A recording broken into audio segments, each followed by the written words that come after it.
Shalom, shalom. This is Officer Yahweh Thumb, officer of 50 out of the 125th Street. This is the Wednesday night law class. And today we'll be going over who the saints are of the Bible. I'm going to give it a couple minutes, let everybody get in here, and we're going to get it rolling. Sign Christ. All right. That's supposed to be popping up on our phone? It could, yeah. If you go on YouTube and look under I.S.U.P.K. Cincinnati, see if you could look that up to see what he's doing. Make sure it's looking okay.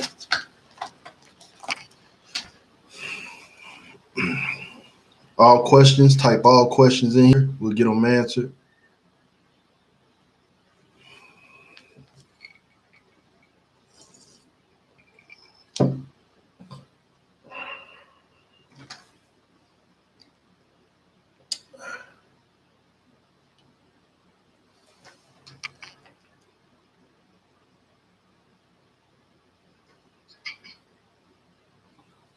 Is it pop on there?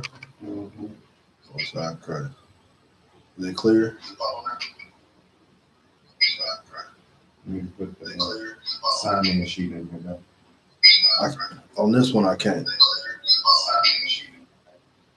Turn that down. If you could. So that's okay. So that's you in here. Most high, correct.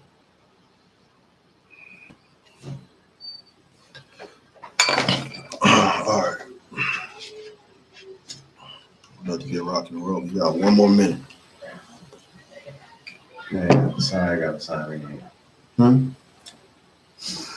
If you want, you can go to the main one and sign in real quick. Just hit that one up. Just so you can sign in because you're still attending class. Still count. So, Right. Yeah. So go to the main one and sign in.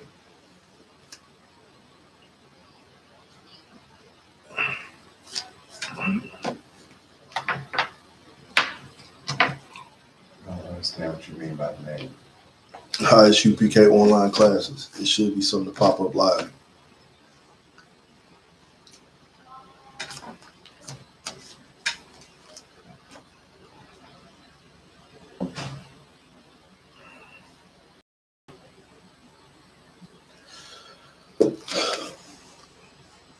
All right. We're going to go ahead and get it rocking, get it started. All right, Most High in Christ. So today's class is over sainthood. You know, the world tells us, a lot of different things. Anybody can be a saint. Anybody can be a child of God. Anybody, as long as you believe on Christ, who is Yahweh Shai, which is his true name. But that's a misnomer. That's not true at all. Everything in the Bible is about a heritage. It's about a bloodline. And today we're going to get into that a little bit so our people can understand exactly who the saints are, what's their purpose, and what's their faith. By the end of this class, anyone watching this class should definitely understand that, if you could, should definitely understand that saints can only be Israelites. If you believe, after this class, if you think a saint is anything outside of that, you just don't want to believe the Bible. That's okay. That's your right. Lord be with you if that's how you feel. Hey, shalom. So we're going to get into it. First thing I want to do is look up the definition of saint. We're going over saints. Let's figure out what it is. Let's go to the Bible dictionary, figure out what saint is. If you could, go ahead, open it. It's going to be right there at the bottom. The saints. Should be highlighted. So what we're about to read is the biblical definition of a saint. A saint, a member of God's covenant. That's the first part. So a saint is a member of God's covenant. The Most High's covenant is what makes you a saint. The next part is going to let you know who that covenant was made with. Read. People, Israel. Simple. That's your definition for a saint. Now I can end the class right there, but we're going to get some precepts on that. We're going to understand exactly to a T what a saint is. But as you understand, read that definition again so everybody will know. A saint, Right. a member of God's covenant. People, Israel. Boom. So that's a saint by definition. So as we read these scriptures, keep that definition in mind. A member of God's covenant. People, Israel. Simple. All right, Most High in Christ. So the first scripture I want to get is if you could, let's get Romans chapter 3, verse 4.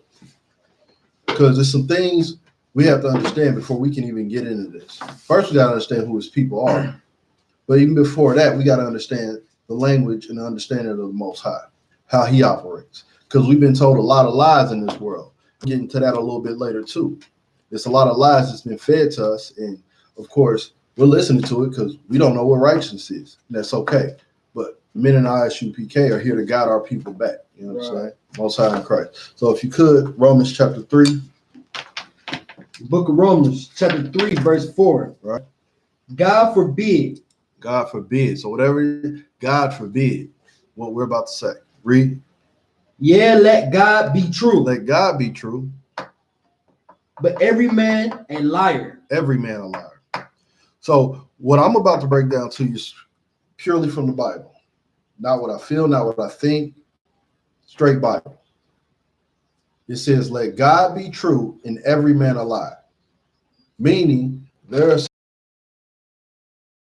it looks on face value, we got to throw it away.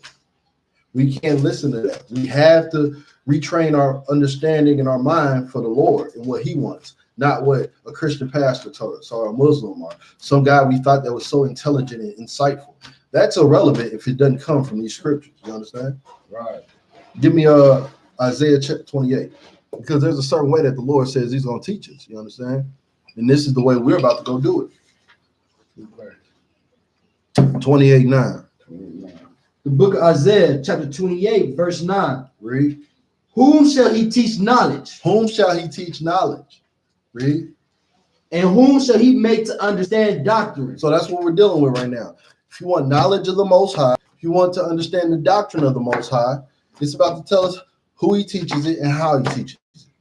Straight from the book, not how I feel, not who some man told me or some woman told me, not a pastor. What God says. This is what God says. So we can bank this. Read. Them that are weaned from the milk. Weaned from the milk. Read. And drawn from the breast. And drawn from the breast. So what is it telling you? It's saying weaned from the milk and drawn from the breast. Meaning that's what that analogy is to what babies are. They have to be weaned from milk and drawn from the breast, because that's what a baby starts off at. What is he saying? When you come into this truth, when you come into the knowledge of the Most High, that's how everyone starts. I don't care what knowledge you had before then. As soon as you get into the I.S.U.P.K. and you come into this truth, you start as a baby. You have to be weaned from the milk and drawn from the breast. We all had to do it. And it's a very righteous, humbling experience. Read. Next verse. Yeah, keep reading. For a precept must be upon precept. And this is how it's going to happen. This is how you can accomplish it. For precept must be upon precept. So what does that mean? If I read something, I can't later read something going to contradict it. If I read that for God so loved the world, then I must find a precept in the Bible to show me exactly what that means. Read. Precept upon precept. He reiterated it again. Precept upon precept. Precept upon precept. He's hearkening on that so much because he needs us to understand this is how you accomplish getting the understanding of the Most High God. Right. And that's a beautiful thing to have the understanding of the Most High God. I'm going to tell you right now, the little bit of knowledge I have, it's a blessing. And it's beautiful because there's nothing that there's no challenge in life that I can go to the scriptures and overcome it.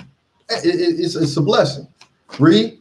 Line upon line. Line upon line, which is saying the same thing as precept upon precept. Read. Line upon line. Right. Here a little. Here a little. And there a little. And there a little. So what is that telling you? Yes, you can read chapter for chapter for chapter. That's good. But if you want to get the understanding of a certain verse, You have to go precept upon precept, meaning, hold on, he said this. What did he say here? What did he say in Isaiah? What did he say in Jeremiah? Okay, well, what did he say in Hebrews? What did he say in Matthew, Mark, Luke, John? Because all this has to add up. Right. It all has to add